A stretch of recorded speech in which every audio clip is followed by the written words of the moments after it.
नमस्कार, ये आकाशवाणी शिमला है। अब आप अनुराग पराशर से प्रादेशिक समाचार सुनिए। आज के मुख्य समाचार। कोविड संक्रमण के बढ़ते मामलों को देखते हुए सरकार ने बढ़ाई कोरोना बंदिशें। सरकारी कार्यालयों में 50% क्षमता के साथ सप्ताह में 5 दिन होगा काम।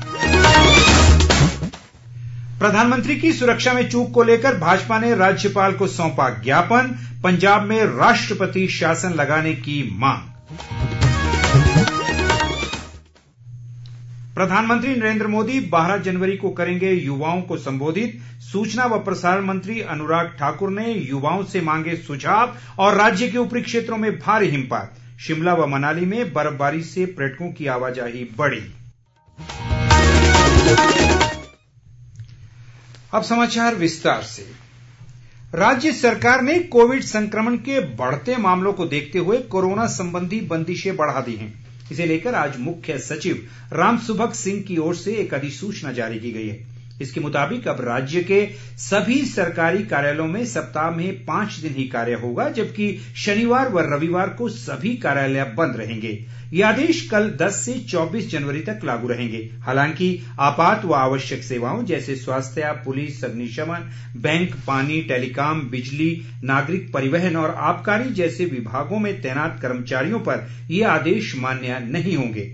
इसके अलावा कार्यालयों में 50% स्टाफ के साथ ही काम करने की अनुमति दी गई है। विभागाध्यक्ष इस संबंध में कर्मचारियों के लिए ड्यूटी का रोस्टर तैयार करेंगे।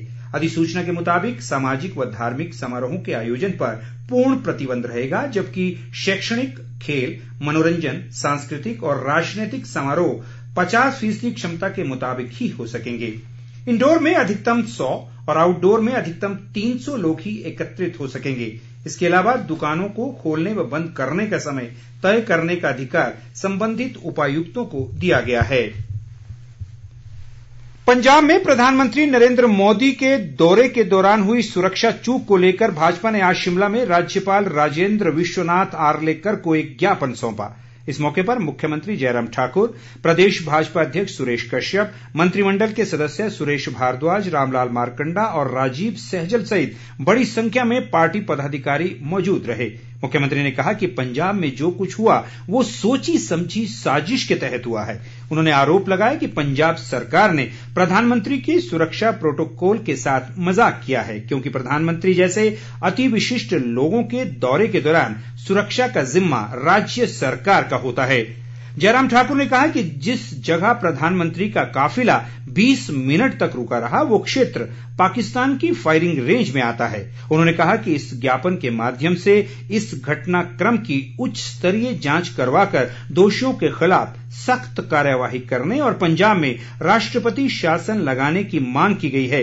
प्रदेश भाजपा अध्यक्ष सुरेश कश्यप ने भी इस घटना की निंदा करते हुए इसकी उच्च स्तरीय जांच की मांग की है। कोरोना मामलों में वृद्धि को देखते हुए मुख्यमंत्री जयराम ठाकुर के सभी कार्यक्रम 15 जनवरी तक स्थगित कर दिए गए हैं। मुख्यमंत्री का कल 10 से 12 जनवरी तक कांगड़ा और हमीरपुर जिले के अनेक क्षेत्र के दौरे का कार्यक्रम था। इन कार्यक्रमों की तिथि बाद में तय की जाएगी। प्रधानमंत्री नरेंद्र मोदी बुधवार 12 जनवरी को स्वामी विवेकानंद की जयंती के अवसर पर राष्ट्रीय युवा महोत्सव का उद्घाटन करेंगे। सूचना और प्रसारण मंत्री अनुराग ठाकुर ने ट्वीट कर लोगों से अपील की है कि वे इस आयोजन में शामिल होने के लिए पंजीकरण करवाएं। उन्होंने कहा कि इस अवसर पर प्रधानमंत्री द्वारा दिए जाने वाले भाषण के लिए देश भर के युवा अपने सुझाव और नए विचार भेज सकते हैं। प्रधानमंत्री इन सुझावों को अपने भाषण में शामिल कर सकते हैं। युवा महोत्सव का उद्देश्य देश के युवाओं को राष्ट्र निर्माण के लिए एकजुट, सक्रिय और प्रोत्साहित करना है, ताकि देश की युवा आबादी की क्षमताओं का भरपूर उपयोग किया जा सके। खाद्य आपूर्ति मंत्री राजेंद्र गर्ग ने कहा है कि गृहिणी सुविधा योजना के तहत प्रदेश में अब तक 3,25,000 मुफ्त रसोई गैस कनेक्शन वितरित किए जा चुके हैं। बिलासपुर जिले की अनेक पंचायतों में आज जन सुनवाई करते हुए उन्होंने बताया कि हिमाचल देश का पहला धुआं मुक्त राज्य बना है। राजेंद्र गर्ग ने कहा कि घुमारवीं विधानसभा क्षेत्र के लोगों की पेयजल समस्या के समाधान के लिए जल जीवन मिशन के तहत सतलुज नदी से 53 करोड़ रुपए की लागत से महत्वाकांक्षी पेयजल योजना का कार्य युद्ध स्तर पर जारी है। प्रदेश वूल फेडरेशन के अध्यक्ष त्रिलोक कपूर ने कहा है कि डबल इंजन की सरकार बच्चों को खेल के क्षेत्र में आगे लाने के लिए पूरी तरह वचनबद्ध है। आज पालमपुर में एक समारोह में उन्होंने 86 पंजीकृत युवक मंडलों को खेल किटें वितरित की। त्रिलोक कपूर ने कहा कि पालमपुर क्षेत्र में पिछले 4 वर्ष में खेल मैदानों को विकसित करने का कार्य चल रहा है ताकि ग्रामीण खेल प्रतिभाओं को उभारा जा सके। कपूर ने युवाओं से नशे से दूर रहकर खेलों में बढ़ चढ़कर भाग लेने का भी आह्वान किया। प्रदेश के ऊपरी क्षेत्रों में 2 दिन से लगातार भारी हिमपात हो रहा है। लाहौल स्पीति जिले में 2 से 5 फुट तक हिमपात हो चुका है। केलंग में लगभग 2 फुट, सिस्सू व खोखसर में 3 फुट और रोहतांग दर्रे पर लगभग 5 फुट तक की मोटी बर्फ की चादर बिछ चुकी है। इस हिमपात से जिले के अनेक भागों में पानी, बिजली और संचार सेवाएं बाधित हुई हैं। जिले के सभी मार्गों पर यातायात अवरुद्ध हो गया है। प्रशासन ने लोगों से एहतियात बरतने की अपील की है। किन्नौर जिले में भी 1.5 से 2 फुट तक हिमपात हो चुका है। कल्पा और पूह में 1.5 से 2 फुट तक बर्फबारी हुई है। प्रसिद्ध पर्यटन स्थल मनाली में भी बर्फबारी हुई है, जिसका पर्यटक खूब आनंद ले रहे हैं। इधर राजधानी शिमला में भी बीती रात से आज सुबह तक बर्फबारी होती रही। जाखू में लगभग आधा फुट हिमपात हुआ है, जबकि अन्य क्षेत्रों में भी हल्की बर्फ की चादर बिछ गई है।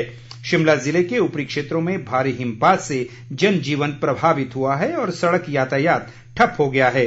प्रशासन द्वारा सड़कों से बर्फ हटाने का कार्य युद्ध स्तर पर जारी है। शिमला सहित प्रदेश के अन्य भागों में दिन भर वर्षा का क्रम जारी है। मौसम विभाग ने आज प्रदेश के मध्यम व अधिक ऊंचाई वाले क्षेत्रों में भारी बारिश और बर्फबारी की चेतावनी दी है। कल भी कुछ क्षेत्रों में हल्की वर्षा व हिमपात हो सकता है।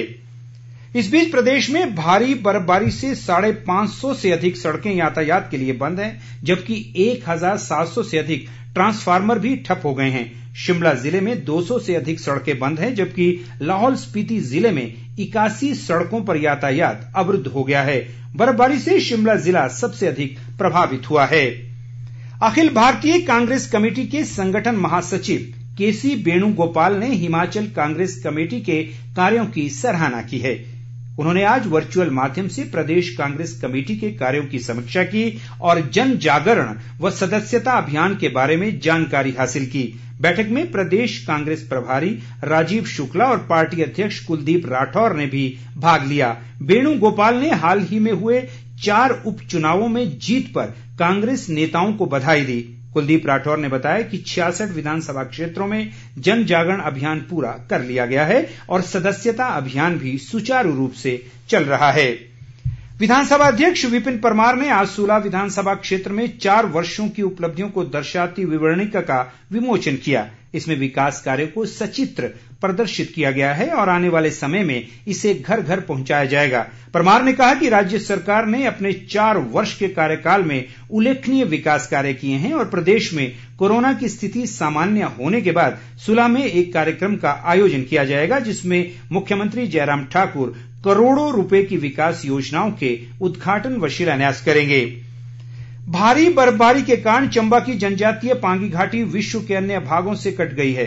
ऐसे में लोगों को घाटी में आने जाने के लिए हवाई उड़ानें ही एकमात्र माध्यम है। पांगी ब्लॉक कांग्रेस समिति के अध्यक्ष सुभाष चौहान ने सरकार से पांगी घाटी के लिए जल्द हेलीकॉप्टर उड़ानें करवाने की मांग की है।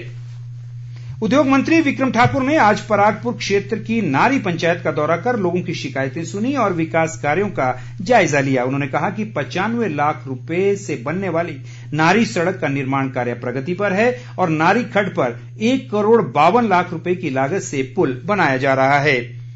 राज्य सर्व अनुबंध कर्मचारी महासंघ के एक प्रतिनिधि मंडल ने आज शिमला में मुख्यमंत्री जयराम ठाकुर से भेंट कर कर्मचारियों का अनुबंध कार्यकाल 3 से घटाकर 2 वर्ष करने पर उनका आभार जताया। राज्य कार्यकारिणी अध्यक्ष सुरेंद्र नड्डा और महासचिव सुनील शर्मा ने कहा कि इससे हजारों कर्मचारियों को लाभ मिला है। शिमला के उपायुक्त आदित्य नेगी ने आज सुबह शहर के अनेक स्थानों पर बर्फबारी से उत्पन्न स्थिति का जायजा लिया। उन्होंने अधिकारियों को पैदल मार्ग पर बर्फ साफ करने के निर्देश दिए। उन्होंने कहा कि लोगों की सुविधा के लिए पैदल चलने वाले सभी मार्गों से बर्फ हटाई जा रही है। और अंत में मुख्य समाचार एक बार फिर। कोविड संक्रमण के बढ़ते मामलों को देखते हुए सरकार ने बढ़ाई कोरोना बंदिशें। सरकारी कार्यालयों में 50% क्षमता के साथ सप्ताह में 5 दिन होगा काम। प्रधानमंत्री की सुरक्षा में चूक को लेकर भाजपा ने राज्यपाल को सौंपा ज्ञापन। पंजाब में राष्ट्रपति शासन लगाने की। प्रधानमंत्री नरेंद्र मोदी 12 जनवरी को करेंगे युवाओं को संबोधित। सूचना व प्रसारण मंत्री अनुराग ठाकुर ने युवाओं से मांगे सुझाव। और राज्य के ऊपरी क्षेत्रों में भारी हिमपात। शिमला व मनाली में बर्फबारी से पर्यटकों की आवाजाही बढ़ी। इसी के साथ ये समाचार बुलेटिन समाप्त हुआ। हमारा अगला समाचार बुलेटिन आप सुन सकते हैं कल सुबह 9:20 पर। नमस्कार।